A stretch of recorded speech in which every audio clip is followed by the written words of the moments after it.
Landsberg, brought to you by the Keg Steakhouse and Bar. For great steaks, good friends. See you tonight. After 3,000 shows, it's pretty tough to call something a first, but today's show has a few. Yesterday, we interviewed UFC fighter Chael Sonnen. We pursued him because he is known as a personality who can be unpredictable. He was. There's two parts to this, and we begin with how it began yesterday. Me telling him, watch this clip, and then we'll talk. Here's the clip. Those words from Chael Sonnen after beating Brian Stann at UFC 136 on October the 8th. Now, just over 5 weeks later, Chael, you've backed down. Is that the truth?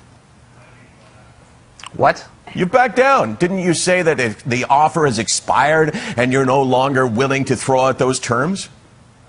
You might want to take the bass out of your tone. I'm not sure you know who you're talking to here, but I've never backed down from anything, so check your facts. Okay, so you're saying that you will fight Anderson Silva, and that if he beats you, you will leave the UFC forever. When? What are you talking about? What is this, your first day on the job? Okay, well, tell me what I'm saying wrong. You're mixing 5 different stories here. I mean, this is like doing amateur hour or something. What show am I on here? What did you say? Is this for public radio? What did you say after your last fight in the octagon? Well, you just played it, but what are you talking about? You're combining stories here. Where do we go from me defending my championship for the first time, issuing a challenge for my second championship title defense, to all of a sudden the great Chael Sonnen is back down? Who's doing your facts there? I heard that you said the offer had expired. I heard it expired. Well, now you're hearing from the champion himself. Okay. The offer has not expired. What are you even talking about? What offer? Should we just redo this, or do you just want to go on the air and look like a fool? What is it you're even talking about? It wasn't, okay, we can redo this. Wasn't, no, guy, didn't you say, what was No, don't redo this. This is the interview. This is the interview. I realize, oh, God, it really is amateur hour. So what, you don't see... He says we're going to redo this. Yeah, okay. That was great TV. Yeah, I just want to make sure that was great TV, and now you really have ruined it. You actually really sold that well. Now I'm being serious. Okay. Yes, I'm aware that was great TV, and now we've lost it. Okay, we'll make it even better. So what did you say? I just want to make sure that I have it correct. Well, you know what I said, but you're telling me that I backed down. I heard you backed down. That's garbage. Okay, so how? How do you just say things like, I hear you backed down? Here I am looking to pick a fight with Anderson. I backed down. I stood there big and tall, and he covered his mouth like a little fruity boy. Okay. And you're going to come on ESPN and say that I backed down while I give you a free interview? Okay. He's the one that backed down. How could you even say something so stupid? Why don't you try to go get a free interview with Anderson Silva and see how that works out for you? Okay, hold on to that. I like that. You're going to tell me that I backed down? What do you want to do? Does the offer stand? If I tell you I'll sell you my car for 10 grand, you think I can just call you back a year from now and say, hey, I'll take that 10 grand for the car? That's not how offers work. Is that how you guys do business in Canada? Yeah, that's it. Because in my country that created business, offers expire. I made him an offer. Apparently, it didn't work. He didn't accept it. So it's not that I backed down, but apparently I need to present him with a new offer. Okay. You guys probably don't do that in socialism, but in America, in a capitalistic society, that's how things work. I really had no idea what he was saying, what he was referring to. I didn't know if he was joking, as he's known to do, or if he was offended, as he's known to be. So we started again upon his suggestion. Those words from Chael Sonnen after beating Brian Stann at UFC 136 on October the 8th, 5 weeks later. Let's clarify this, because you and I have been debating before we went on the air. What is your offer and challenge to Anderson Silva? Well, I would love to clarify it, and if I had enough respect for you and your show, I would probably do it, but okay, I don't. so you throw something out, and 5 weeks later you're walking away from it? Next question. Okay, August the 7th, 2010, UFC 117, 3:10 of the 5th round. What are your memories of that? Of 2010? Yeah. I can't remember what I had for breakfast. Well, I remember today. Anderson Silva, after you beat him for 4 rounds, submitted you. All right.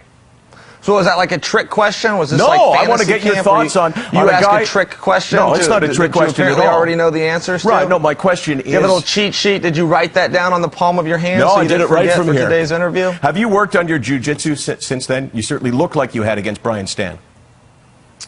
I mean, I work on skills every day. Would you agree that your jiu-jitsu at that point was probably deficient? No. No? So how did you let a guy, after you dominated him for 4 rounds, submit you in the 5th round? Well, look, it's a two-man sport. It's not a matter of letting somebody do something. I mean, I've been doing stuff my whole life. It's, you know, guy walks his whole life doesn't mean he doesn't stumble every now and then. Right. And if you fight him again, how do you prevent that from happening, the stumble? Oh, who cares if it does happen? Who cares? Who cares if it does happen? I don't get that.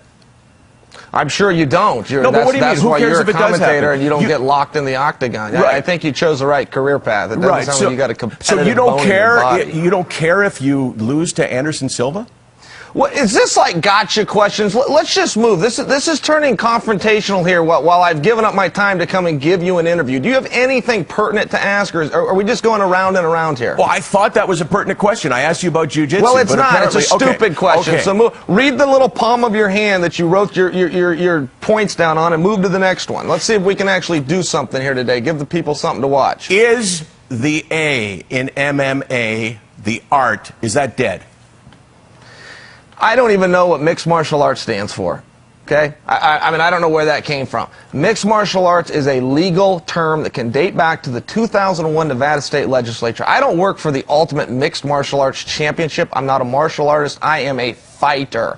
I work for the Ultimate Fighting Championship, and I don't care about art or their little gis or their little cotton belts. And would that describe, for instance, the Nojera brothers?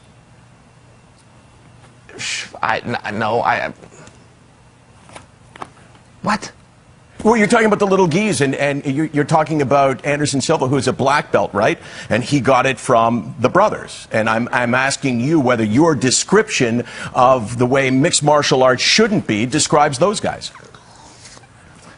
We're talking about Anderson Silva since when? You just said we're talking. When are we talking about Anderson Silva? I was asking you. See, are you playing with me now, or are you being serious? Because people are watching this and going, "What's he talking about?" I'm truly confused. Look, I mean, here. Do you have a question for me? Let's do that. I'm not trying to be a jerk here, but I am truly flabbergasted by this. Are we doing an interview, or what are we doing here? What is it you want to talk about? You're bringing up a fight from 2 years ago? Oh, I don't understand the relevance. I'm happy to talk about it. But certainly if you follow this sport at all, you know that these questions have all been covered. So, I mean, if this is your first day in MMA, I guess, do you know what the octagon is? Have you heard of that before? I'm sorry, let me calm down. I don't want to give you nightmares tonight. And why would I possibly have nightmares? Okay, so address that as watching a guy out of control, just losing control over here. So you think you're totally in control at this point? Control of what? Of yourself. Master of my domain? Sure. It seems like Anderson Silva is a humble guy. How has he gotten you so riled up? Is that a legitimate question?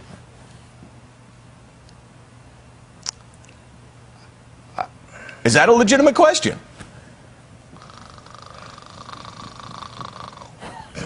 What? GSP, then. You like him as a fighter? Right. Greece St. Pierre. Greece St. Pierre, insinuating that... I do like him as a fighter. You do? I think he's pretty good. Right. I think he's great. So you said that you stopped watching him because you like to watch hockey and rugby and any place where a fight will break out, implying that he doesn't really fight. Is that correct? Yes. But you just said you like him as a fighter. I don't understand. I must be missing something here. You got that right. So do you like his style of fighting or not? Yes. Would you beat him if you fought him? I would do my best. I would make the assumption you would do your best anytime in the octagon, would you not? So that doesn't really tell me much. So you're leaving now because of what reason? It kind of has that Mike Tyson feel back in the day. Perhaps you should do a few sit-ups as well. Apparently, that is the end of a man that we were actually really looking forward to talking to, Chael Sonnen, who is getting up, could do a little play-by-play now, and watch him as he apparently is going to depart. And I have to say, 3,000 shows after we started, it's the first time that anyone has ever left. And he left. Never said another word. That's never happened before. I kind of figured he was going to leave about halfway through it, and to be honest, it was probably an appropriate ending. So here's the offer, Chael. Let's try it again. Unless you refuse to talk about Anderson Silva, then we'll take a pass.